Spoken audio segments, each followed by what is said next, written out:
बिस्मिल्लाहिर्रहमानिर्रहीम। अस्सलाम वालेकुम नाज़रीन, मैं मोहम्मद आसिम शाकिर और आप देख रहे हैं daily health idea. Cholesterol, uric acid और दिल के बंद वालों का इलाज, मोटापा वगैरह भी।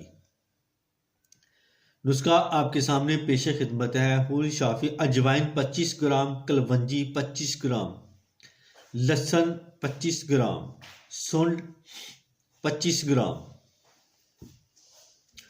सुरंजा शीरी 20 ग्राम, ज़ाफ़रान 10 ग्राम, 250 ता 500 कैप्सूल सुबह शाम हमरा